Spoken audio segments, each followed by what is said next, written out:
ભાવનગરમાં દબાણ હટાવવાની કામગીરી દરમિયાન ફરી એક વખત જોવા મળ્યો દેશી દારૂનો જથ્થો। વડવા તલાવડે વિસ્તારમાં મહાનગરપાલિકાની ટીમ દબાણ હટાવવાની કામગીરી કરી રહી હતી ત્યારે જ દેશી દારૂની પોટલી મળી આવી। દેશી દારૂની પોટલી મળતા મહાનગરપાલિકાની ટીમે તાત્કાલિક પોલીસને જાણ કરી।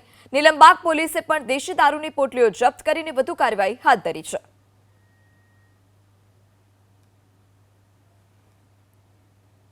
આજરોજ વડવા તલાવડી મંગલ વિહાર અખાડાની દિવાલે એક ફરિયાદના આધારે દબાણ હટાવ સેલની ટીમ માણસોને જેસીબી સાથે પહોંચી દબાણ દૂર કરવા એક પતરાના શેડમાં દારૂની કોથળીઓ તથા દૂર કરવા જતાં ત્યાં દારૂની કોથળીઓ અને અન્ય સામાન જણાઈ આવેલ માણસોને હટાવીને દબાણ દૂર કરેલ છે।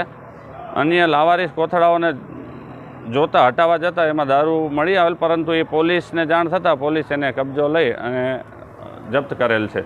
વડવા તલાવડી મંગલ વિહાર અખાડાની દિવાલે એક ફરિયાદના આધારે દબાણ હટાવ સેલની ટીમ માણસોને જેસીબી સાથે પહોંચી દબાણ દૂર કરવા એક પતરાના શેડમાં દારૂની કોથળીઓ તથા દૂર કરવા જતાં ત્યાં દારૂની કોથળીઓ અને અન્ય સામાન જણાઈ આવેલ માણસોને હટાવીને દબાણ દૂર કરેલ છે। અન્ય લાવારીસ કોથળાઓને જોતા હટાવવા જતાં એમાં દારૂ મળી આવેલ, પરંતુ એ પોલીસને જાણ થતાં પોલીસ એને કબજો લઈ અને જપ્ત કરેલ છે।